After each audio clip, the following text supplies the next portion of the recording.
하나님 말씀 누가복음 24장 25절에서 35절 말씀을 교독하면서 봉독합니다. 이르시되 미련하고 선지자들이 말한 모든 것을 마음에 더디 믿는 자들이여,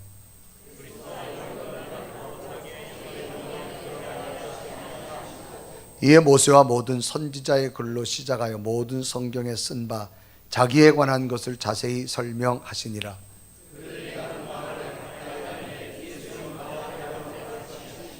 그들이 강권하여 이르되 우리와 함께 유하사이다. 때가 저물어 가고 날이 이미 기울었나이다 하니, 이에 그들과 함께 유하로 들어가시니라.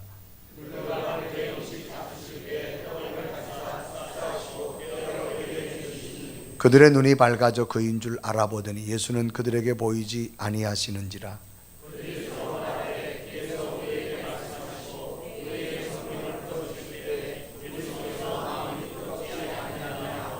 곧 그때로 일어나 예루살렘에 돌아가 보니 11 제자 및 그들과 함께한 자들이 모여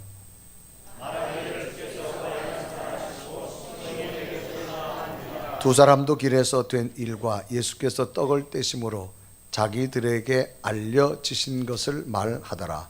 아멘. 오늘 예배하는 여러분에게 주의 평강과 기쁨의 은총이 함께하기를 주님의 이름으로 축원합니다. 우리 옆에 분 인사합시다. 한 주간 동안 평안하셨습니까?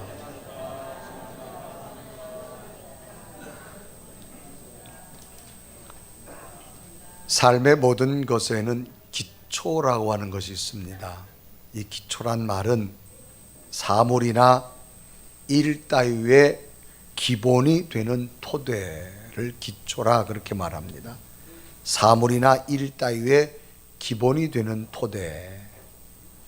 기초가 튼튼하면 얼마든지 더 발전할 수 있고 더 높이 세워갈 수가 있습니다. 수학을 잘하려면 기초가 분명히 있어야 할 겁니다. 수학의 기초는 여러 가지 공식과 기초적인 이론이 반드시 필요합니다. 더하기, 빼기, 곱하기, 나누기, 여러 가지 구구단, 또 여러 가지 수학 공식도 분명히 있어야 될 겁니다. 또 영어의 기초는 알파벳을 분명히 알아야만 모든 영어 단어와 문장이 연결될 수 있을 겁니다. 또 한글도 마찬가지입니다. 모음과 자음, 이 모든 것을 알아야만 기초가 되어야만 하나의 문장과 언어로 구성할 수가 있습니다. 가장 기초가 되는 것은 반드시 알아야만 더 높고 깊은 학문의 세계를 탐구할 수 있다라고 하는 겁니다. 건축에서의 건축물 높이를 세울 때는 반드시 기초의 중요성을 인식할 수 있습니다. 건축물의 기초가 튼튼해야만 지상의 건물들을 안전하게 잘 세울 수가 있는 겁니다. 이처럼 기초의 중요성은 반드시 인지해야만 가능합니다. 그럼 우리들의 신앙생활 가운데 가장 기초가 되는 것은 무엇일까? 그것은 바로 예수 그리스도가 이 땅에 오신 겁니다. 또 예수 그리스도가 우리의 죄를 담당하고 죽으신 겁니다. 그리고 3일 만에 부활하신 겁니다. 그리고 하늘로 승천하시고 마지막 우리를 구원하시려고 이 땅에 재림주로 오실 줄로 믿습니다. 이 예수님에 관한 이 기초가 분명히 인지되어지고 믿어져야만 더 깊고 더 높은 신앙의 삶을 살아갈 수가 있습니다. 신앙의 기초는 예수 그리스도를 믿는 겁니다. 믿는다란 말은 국어사전에 보면 어떤 사실이나 말을 꼭 그렇게 될 것이라고 생각하거나 그렇다고 여기는 것을 믿는다 그렇게 말합니다. 또 종교적으로는 절대자나 종교적 이념들을 받아들이고 따르는 것, 이것을 믿다라고 하는 말이지요. 영어는 believe라는 단어를 씁니다. 사실이라고 생각하다 그런 얘기입니다. 어떤 일이 사실임을 믿거나 어떤 사람이 한 말을 믿는 것, 이것을 believe란 단어로 사용합니다. 그러면 믿음은 어떻게 생기는가? 우리가 어떤 사람을 알기 전에는 그 사람에 대해서 평가하는 것은 정확지 않습니다.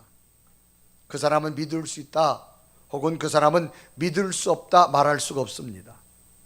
우리가 어떤 사람을 믿을 만하다고 말하는 것은 그 사람에 대한 신뢰가 쌓여진 결과이기 때문에 그 사람에 대해서 믿을 수 있다라고 말하는 겁니다. 내가 저 사람을 겪어보니 저 사람은 정말로 믿을만하다, 그렇게라고 경험하고 나서 평가할 수가 있는 겁니다. 하나님에 대한 믿음도 마찬가지입니다.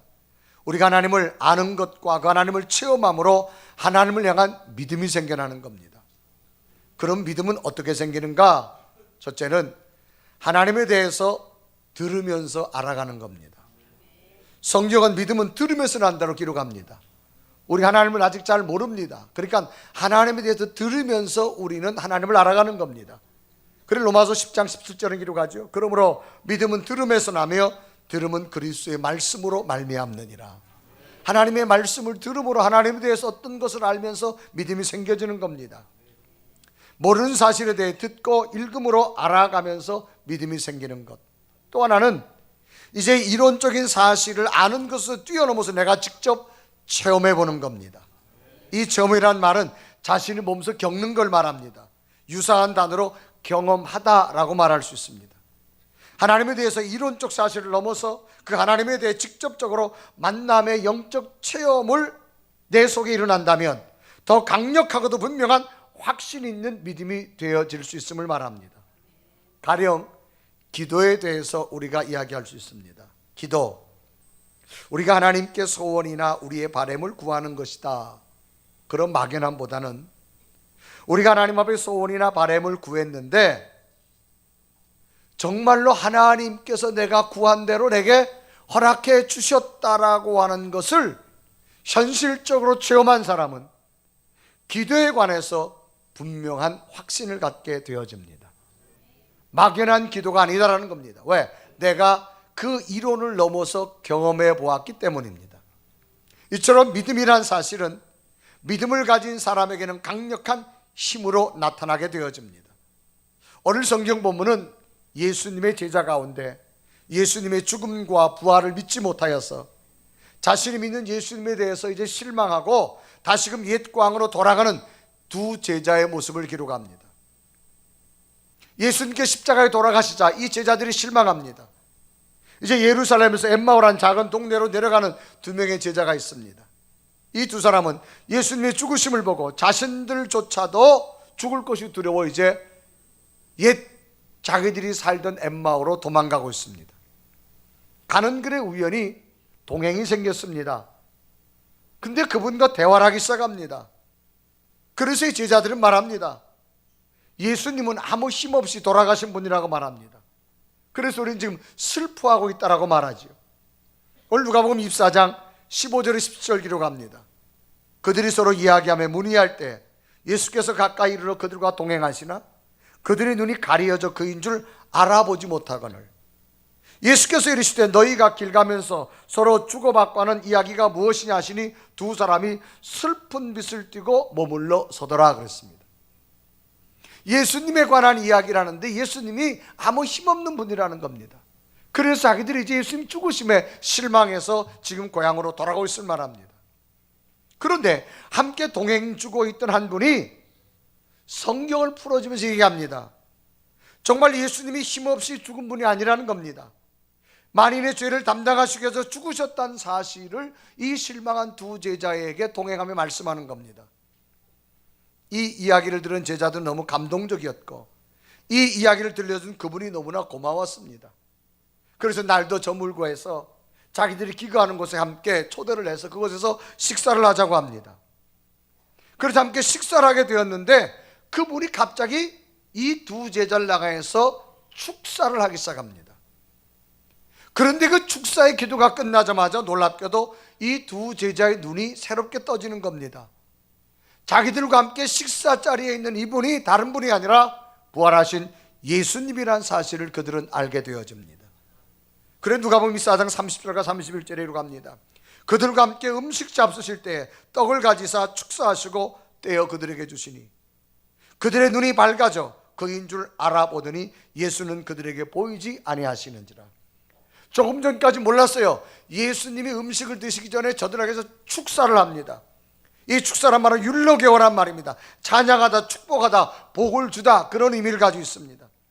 예수님께서 이 슬픔에 빠져 있는 이들에게 하나님의 능력이 임하도록 기도해 주는 겁니다. 그런데 놀랍게도 그들은 눈이 밝아졌습니다.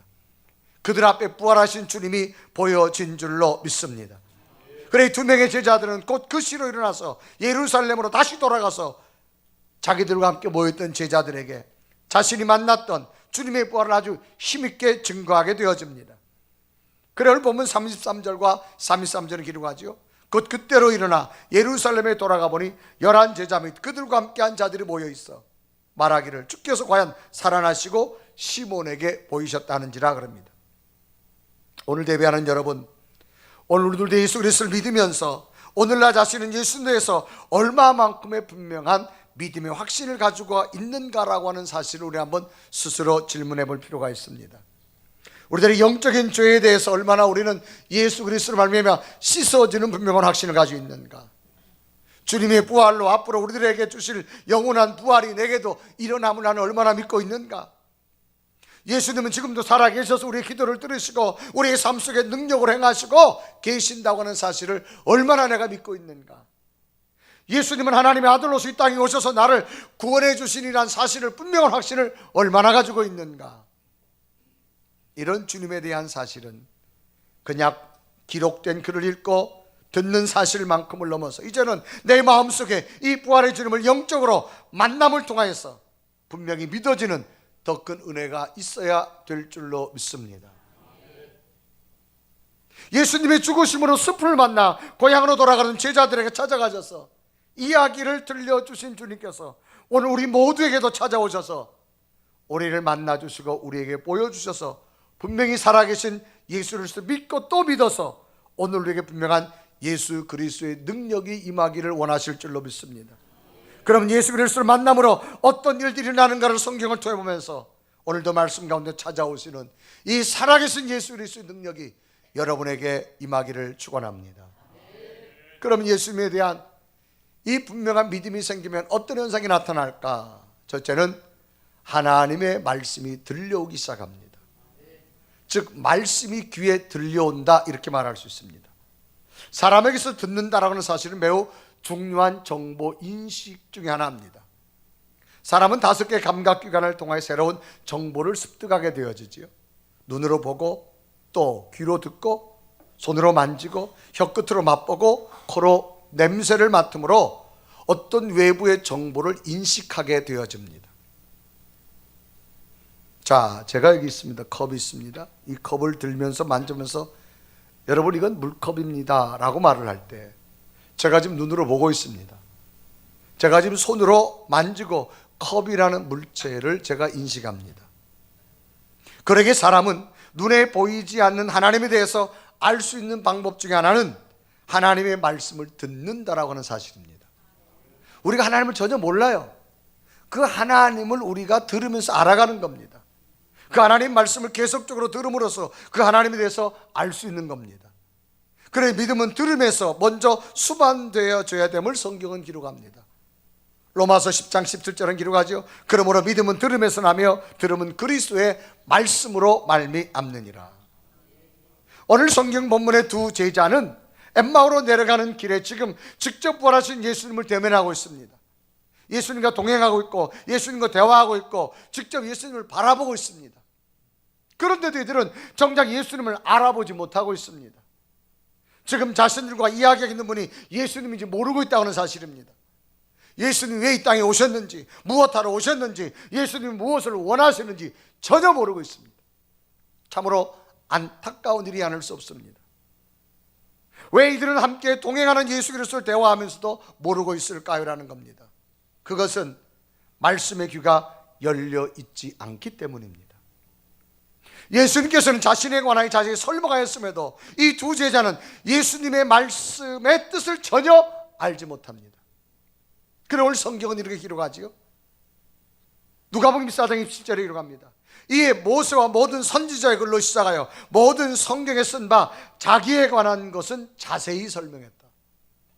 이 실망한 두 제자에게 예수님이 자세히 설명했다고 말합니다. 그런데 두 제자에게 갑자기 예수 그리스도가 믿어지게 되는 겁니다.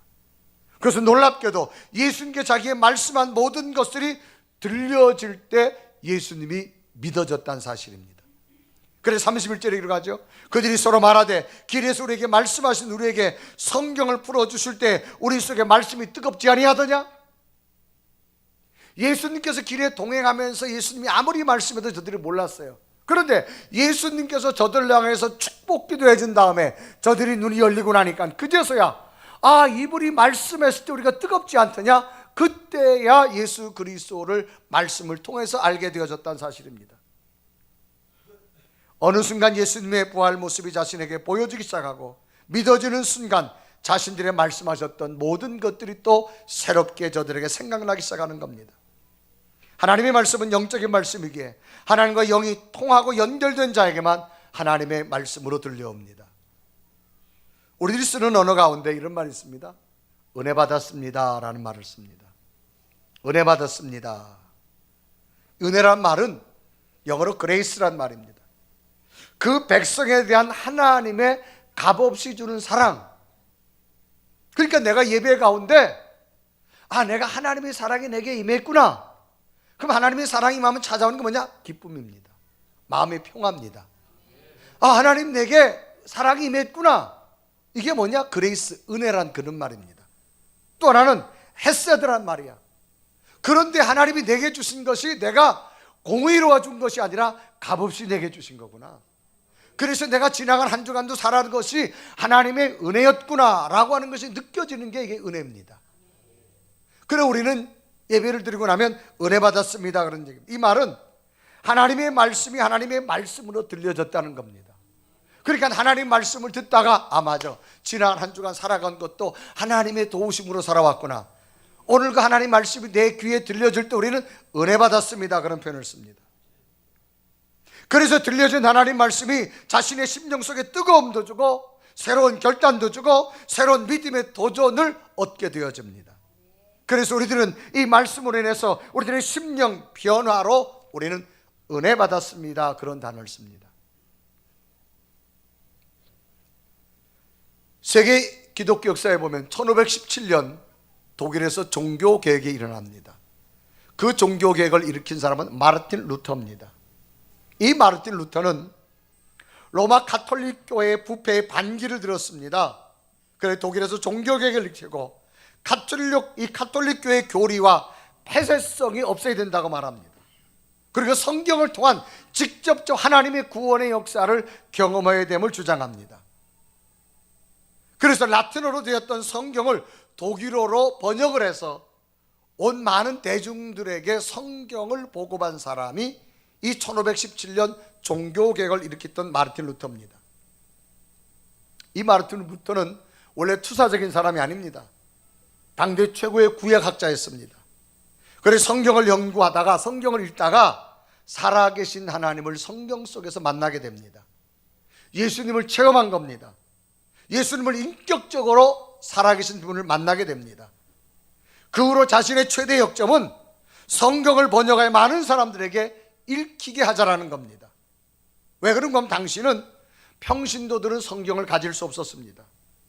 가톨릭의 사제들만이 성경을 가지고 있었고 성경은 당시 라틴어로 되어 있어서 독일 사람들이 읽을 수 없었습니다. 그래서 성경을 쉽게 번역하여서 모두가 읽어야 된다고 주장했지만 당시 가톨릭의 이 권력들은 이 루터의 주장을 반대했습니다. 또 탄압했습니다. 그럼에도 불구하고 성경을 번역한 후에 일반 성도들에게도 보급하게 되어서 오늘날 우리들 손까지 들려오게 되어졌지요. 그래서 성경을 읽은 평신도들이 예수 그리스도를 영적으로 만나는 새로운 영적 변화가 일어나기 시작하면서 성령의 운동이 일어나기 시작했습니다. 어린아이를 키우는 엄마들은 자신들이 키우는 아이의 소리는 작은 소리라도 알 수 있습니다. 간혹 아이들이 크면서 옹알이를 합니다. 옹알이를 하면 다른 사람은 그 소리가 뭔지 아무도 몰라요. 근데 엄마는 그 옹알이를 해석합니다. 얘가 지금 배고프다고 말하고, 얘가 지금 뭐 오줌 쌌다고 말하고, 얘가 지금 어디 아프다고 말하고. 제가 들어보면 아무것도 모르겠는데 그 엄마는 그 옹알이 소리를 가지고 해석을 하기 시작합니다. 왜? 엄마와 아이는 연결되어 있기 때문입니다. 예수님의 살아계심을 체험하고 나면 첫째로 하나님 말씀이 들려오기 시작합니다. 그래서 그 말씀을 듣고 깨닫고요, 말씀을 듣고 회개하고 결단하고 용기를 얻게 되어집니다. 저는 오늘 예배 가운데 여러분 귀에 들려지고 여러분 마음에 들려지는 말씀이 여러분에게 들려지기를 소망합니다. 우리가 부흥회를 하게 됩니다. 이제 다음 주부터 저희 교회도 부흥회를 하게 되는데, 이 부흥회는 외부 강사를 초청해서 3박 4일 동안 집중적으로 말씀을 듣는 훈련입니다. 그래서 말씀을 집중적으로 듣다 보면 우리가 깨닫게 되어집니다. 더 깊은 하나님을 만날 수 있게 되어집니다. 그럼 왜 부흥회가 필요할까? 성경은 여러 가지 비유가 많이 있습니다. 그 중에 하나가 우리 인간을 돌에다가 비유합니다. 우리 찬송가에도 있죠. 이 세상 험하고 나 비록 약하나 뭐 같은 마음? 돌 같은 내 마음 곧 녹여주시옵소서. 자, 이 돌은 뭐냐? 돌은요, 외부의 열을 받으면 뜨거워집니다. 그런데 외부의 열이 식어지면 또 금방 돌이 식어집니다.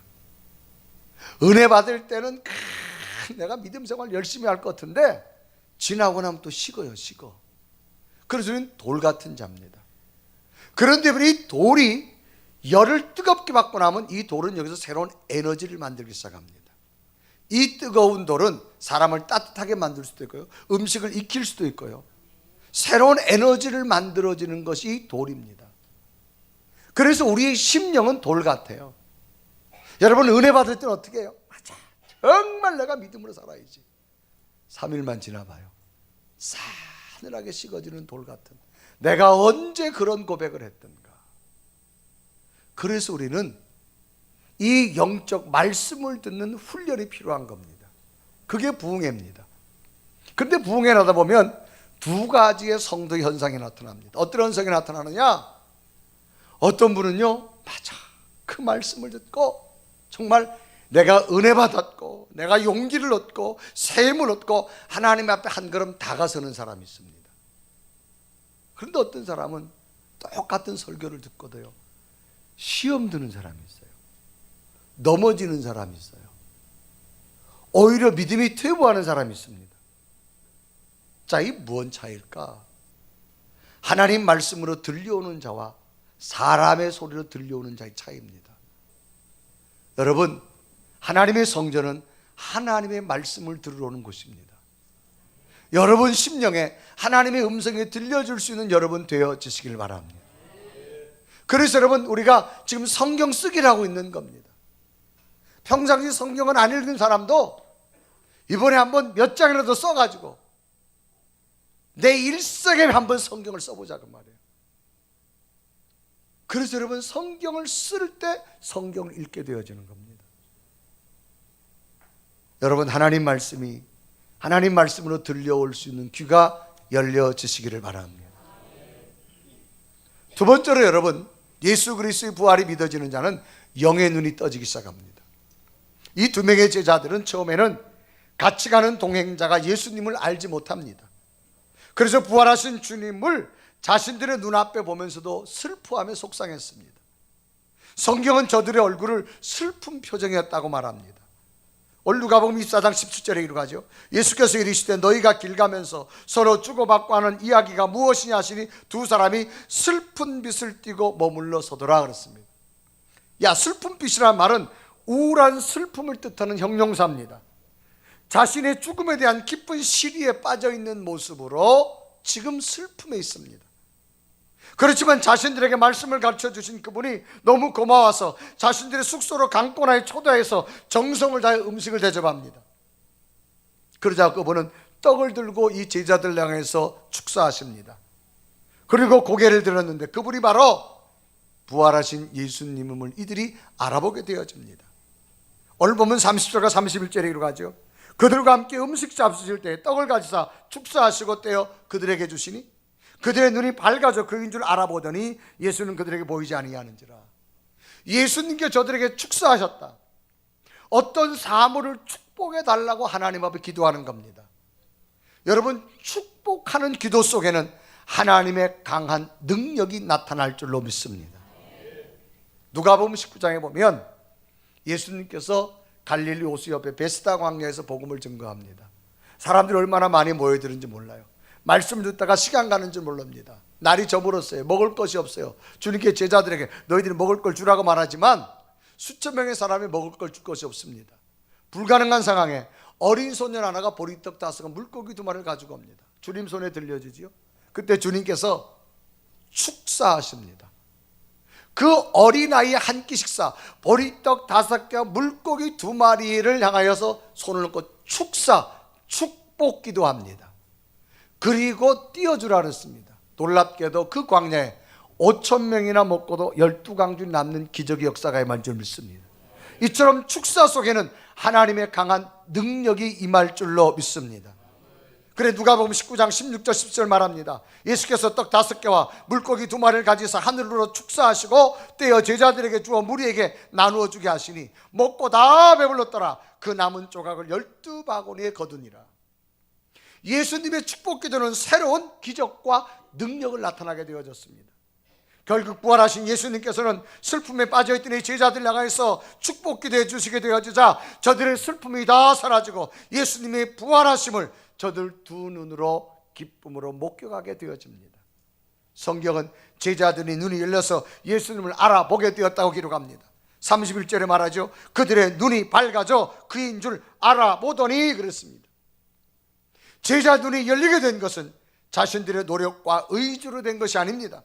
하나님의 능력으로 저들의 눈이 열린 겁니다. 그리고 눈이 밝아지고 나서야 자신이 식사하고 있는 분이 부활하신 주님인 걸 알게 됩니다. 그래 알아보더니 이 말은 충분히 알다, 완전히 알다 그런 얘기입니다. 그들이 눈이 열리고 나니까 자기들과 함께 있는 분이 부활하신 주님이라는 것을 알게 됩니다. 하나님의 능력으로 말미암아 눈을 뜬 제자들이 또렷하게 예수님을 알아보게 되어졌음을 말합니다. 슬픈 얼굴이었던 이 제자들, 이제는 부활의 주님을 보게 되었을 때 이들 가슴 속에 찾아온 감동과 기쁨은 너무나 큰 기쁨이었습니다. 오늘 우리 신앙의 삶 속에서 예수 그리스도의 분명한 신앙이 고백되어진다면 어떤 환경의 기쁨이 아니라 예수 그리스도의 은혜만 내 속에 들어와도 우리에게 놀라운 기쁨으로 주실 줄로 믿습니다. 그래 주님께서 말합니다. 내가 주는 기쁨은 세상이 주는 기쁨과 다르다라고 말합니다. 그래서 여러분 거룩한 주일날 하나님의 성전 오면 하나님의 선물이 있습니다. 뭐냐? 교회만 오면 마음이 평안합니다. 그리고 뭔지 모르게 그렇게 기뻐요. 왜? 부활하신 주님이 여러분과 함께 임하기 때문인 줄로 믿습니다.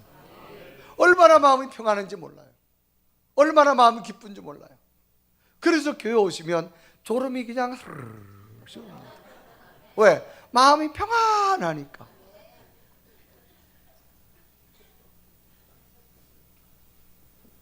여러분 부활하신 주님을 볼 수 있는 눈이 떠지시길 바랍니다. 여러분 스스로 내 신앙에 한번 나이를 가만 보세요. 여러분들이 어느 새로운 산을 갔어요. 적어도 그 산을 일주일에 한 번씩 갔어요. 그럼 적어도 그 산을 내가 3년 동안 갔어요. 그럼 그 산에 대해서 좀 설명을 할 수 있어야 돼요? 없어야 돼요? 있어야 돼요. 그 산을 3년이나 갔는데도 누가 물어보면 잘 모르겠는데요. 여러분 적어도 우리가 신앙 크리스찬이잖아요. 내가 적어도 교회를 나오고 말씀을 듣고 여러분이 예수 그리스도의 만남의 경험이 있어야 될 줄로 믿습니다. 세 번째로는 새로운 결단이 제자들에게 생겼습니다. 2명의 제자가 엠마오로 간 것은 자기들도 예수님처럼 고난당할 것이 두려워서 지금 피해서 도망가고 있습니다. 그러므로 이들이 예수님을 증거하거나 주님의 고난에 동참할 처지가 못 되는 것은 너무나도 당연했습니다. 그런데 이들이 부활하신 주님을 만나고 말씀으로 뜨거워지자 완전히 바뀌어졌습니다. 새로운 마음의 결단이 생겼습니다. 절망이 떠나가고 새로운 희망이 생겼습니다. 슬픔이 떠나가고 기쁨이 밀려오기 시작합니다. 그래서 이들은 그날 밤 바로 자신들이 떠났던 예루살렘으로 올라가서 부활하신 주님을 증거하게 됩니다. 이들에게는 그 어떤 곳에도 찾아볼 수 없었던 새로운 결단이 그들에게 생긴 겁니다. 본문 33절과 34절에 이르가죠. 곧 그때로 일어나 예루살렘에 돌아가 보니 11제자 및 그들과 함께한 자들이 모여 있어 말하기를 주께서 과연 살아나시고 라고 말합니다. 이들이 돌아갔단 말입니다. 얼마 전까지 자신들이 있던 곳으로, 떠났던 곳으로 다시 돌아갔습니다. 왜 떠났을까요? 예수님의 죽음 때문에 저들은 좌절과 꿈을 잃어버리고 절망하고 있는 겁니다. 그런데 부활하신 예수 그리스도를 만나고 나니까 새로운 희망이 생긴 겁니다. 새로운 꿈이 생긴 겁니다. 절망의 자리에 기쁨을 안고 돌아가게 된 줄로 믿습니다. 나는 이제 희망의 사람이라고, 나는 이제 꿈의 사람이라고, 나는 새로운 능력자라고, 그것은 예수 그리스도가 부활했기 때문이라고 담대하게 증거한 줄로 믿습니다. 오늘 34절에 말하죠. 말하기를 주께서 과연 살아나시고 라고 말합니다. 여러분, 과연이라는 말은 확실하다 그런 말입니다. 사실로 진실하고 말입니다. 너무나도 바뀌어진 두 제자의 모습입니다. 복음의 핵심은 변화입니다. 예수 그리스도로 말미암아 하나님 나라를 가슴에 담고 새로운 희망으로 결단하고 나아가는 겁니다. 그래서 하나님은 절대 긍정, 절대 희망의 원천입니다.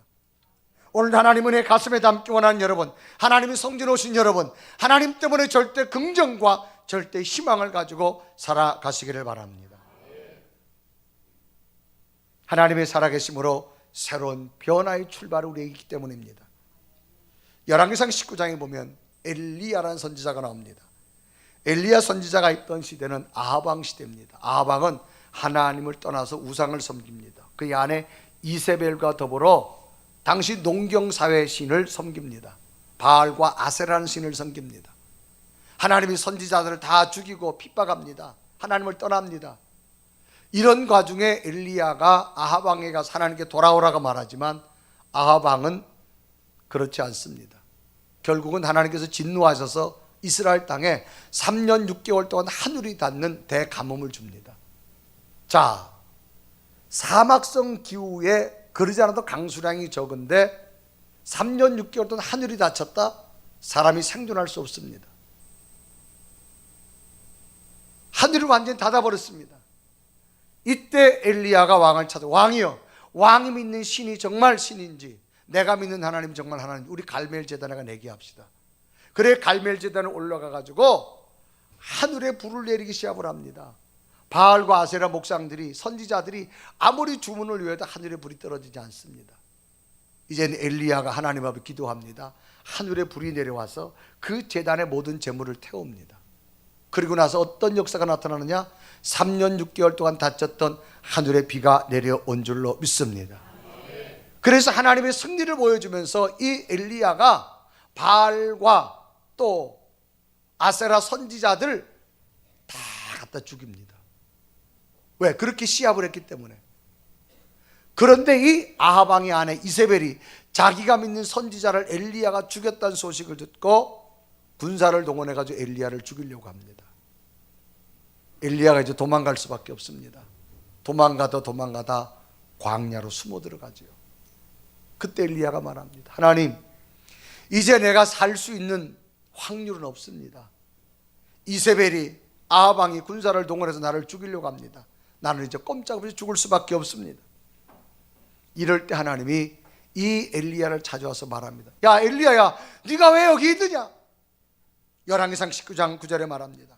엘리야가 그곳 굴에 들어가 거기서 머물더니 여호와의 말씀이 그에게 임하이르시되 엘리야야, 내가 어찌하여 여기 있느냐? 그때 말합니다. 하나님, 모두가 떠나고 나 혼자 남았습니다.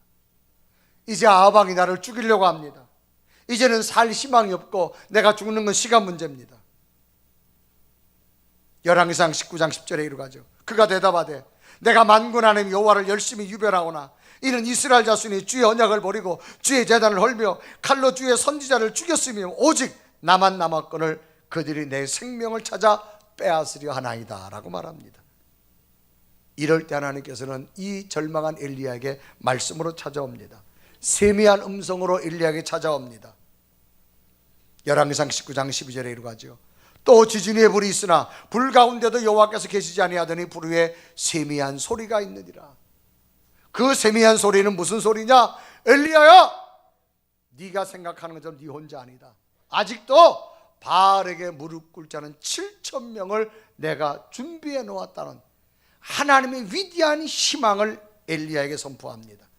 열왕기상 19장 18절에 말합니다. 그러나 내가 이스라엘 가운데 7,000명을 남기리니 다 바알에게 무릎 꿇지 아니하고 다 바알에게 입맞추지 아니한 자니라. 절망의 엘리야는 하나님을 만남으로 새로운 희망의 사람이 되어졌습니다.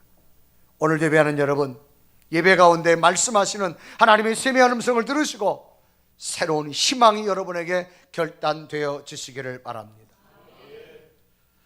보리스 콘벨트라는 사람이 소개됩니다. 이 보리스 콘벨트, 이 사람은 구소련에 살던 유대인 의사입니다. 이 소련이 공산화가 되어지면서 스탈린을 신격화시킵니다. 그런데 이 콘벨트라는 의사가 스탈린은 신이 아니고 우리가 똑같은 인간이다 라고 주장을 합니다. 그래서 강제노동 수용소로 끌려가게 됩니다. 근데 의사기 때문에 그의 임무는 뭐냐? 그 수용소에서 죄수들에게 건강 체크를 하는 겁니다. 그런데 이 죄수들의 병을 고쳐주지는 않습니다. 그냥 의사니까 신상 카드에다 무조건 건강하다고만 사인만 해주는 겁니다. 그러다가 병든 죄수들이 일하다가 그냥 죽어가는 거예요. 그러니까 의사로서는 굉장히 참 양심에 많이 가책을 받습니다. 그런데 어느 날 이 콘벨트 의사에게 그 죄수로 있던 사람 하나가 이 의사에게 나와서 복음을 전합니다. 그때 놀랍게도 이 콘벨트 의사가 그 죄수 가운데 자기에게 복음을 전하는 그 죄수의 복음을 받아들입니다. 그리고 그가 예수 그리스도를 만나게 됩니다. 그런데 어떤 사실을 발견하느냐? 자기를 위해서 그 죄수들이 모여서 기도하는 가운데 자기 영혼을 위해서 그렇게 기도했다는 사실을 알게 됩니다. 이 콘벨트 의사는 충격이었어요. 정말로 예수 그리스도는 살아계셔서 나를 위해서 뜨겁게 이 죄수들의 기도가 나를 변화시켜 주었구나. 그래서 이제는 이 소련에서 신상 카드에다가 병든 사람도 건강 이걸 쓰기가 자기 양심에 너무 가책됩니다. 그래서 사람을 치료해 주기 시작합니다. 소련 당국에서 말합니다. 너가 이때 환자를 치료하면 환자 대신 네가 죽어야 된다. 그 정도까지 나옵니다. 그러던 중에 어느 대장암 걸린 환자를 하나 만나게 됩니다. 이 콘벨트 의사는 양심상 차마 이제 죽어가는 이 사람을 그냥 버려둘 수 없습니다. 그래 이 사람을 수술해서 고쳐줍니다. 그때 이 치료받은 사람이 말합니다. 선생님, 나를 살려주게 되면 나 대신 당신이 죽어야 됩니다. 그런데도 나를 살리려고 하십니까? 그때 콘벨트 의사가 말합니다. 네, 이유는요, 저를 위해서 먼저 죽은 분이 있기 때문에 그래요. 누구세요? 예수님이세요. 당신도 믿으세요. 당신에게 새로운 희망을 줄 겁니다. 그래서 그 치료하는 의사에게 복음을, 예수 그리스도를 증거하게 됩니다. 그리고 콘벨트 의사는 한 사람을 살린 것 때문에 그도 사형에 처하게 되어집니다. 그때 이 콘벨트 의사가 살린 사람이 누구냐? 솔체니친이라는 사람입니다.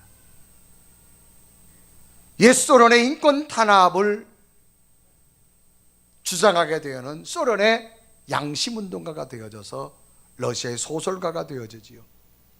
20년간 미국에 망명 생활하다가 러시아인의 양심으로 손꼽히다가 1970년 이반 데비 소리치하로 안병동 저술에서 그는 세계 노벨 문학상을 얻게 되어집니다. 한 나라의 위대한 작가를 가진다고 하는 것은 제2의 정부를 만드는 것과 같다라고 할 정도입니다. 믿음은 부활하신 예수 그리스도를 영적으로 만나는 겁니다. 속담에 백문이 불여 일견이란 말이 있습니다. 여러분, 우리가 정말로 신앙생활은 꽤 오래됐는데 내 속에 정말 부활하신 주님이 얼마나 자리 잡고 있습니까? 예수 그리스도를 다시 만날 수 있는, 좀 능력 있는, 힘 있는 여러분의 믿음에 도전해 주시기를 바랍니다. 그리고 예수님 말씀이 들려지고 영의 눈이 떠지시고 새로운 희망의 결단이 있으시기를 바랍니다. 인생은 B2D라고 하는 그러한 단어를 씁니다. B2D다. 왜 인생은 B2D냐? 자, B는 출생, 탄생을 말합니다. 벌스라고 말하죠. D는 데스, 죽음을 의미합니다. 그래서 인생은 출생에서 죽음이라는 겁니다. 그런데 B와 D 사이는 꼭 하나가 있습니다. 중간에 뭐가 있죠? C가 있습니다. B와 D 사이엔 C가 있습니다. 자, C는 뭐냐? 초이스를 말합니다. 선택이라 이 말이요. 인생은 꼭 선택하는 대로 된다 이 말입니다. 출생에서부터 죽음까지 인간은 끊임없는 선택을 하며 살아갑니다. 미소를 지으면서 희망을 선택하고 행복을 선택하면 그 사람은 행복한 삶을 살 것이고, 인상을 쓰면서 불행을 선택하면 그 사람은 불행해지고 맙니다. 여러분 속에 예수 그리스도 계시다면 부활하신 주님으로 희망을 선택하십시오. 긍정을 선택하십시오. 위대한 꿈을 선택하십시오. 꿈대로 희망대로 여러분에게 되어 주실 줄로 믿습니다. 삶이 힘들고 어렵다, 그런 삶을 지내오신 분, 예수 그리스도 부활로 희망을 선택하시기 바랍니다. 지금까지 잘 되시면 더 잘 될 수 있도록 예수님의 희망을 선택하십시오. 놀라운 기적이 여러분에게 일어나게 될 줄로 믿습니다. 오늘 내가 무엇을 선택하느냐? 내가 신앙생활하면서도 원망과 부정과 절망을 선택하면 결과는 절망이 됩니다. 부정이 됩니다. 그러나 내가 예수라는 희망을 선택한다면 내일의 기쁨이 있을 줄로 믿습니다. 이런 놀라운 은혜가 여러분에게 일어나시기를 주님의 이름으로 축원합니다. 왜? 우린 약합니다. 우리의 강함 되시는 그 주님의 능력이 이 시간 여러분에게 함께하기를 주님의 이름으로 축원합니다. 우리 고백하며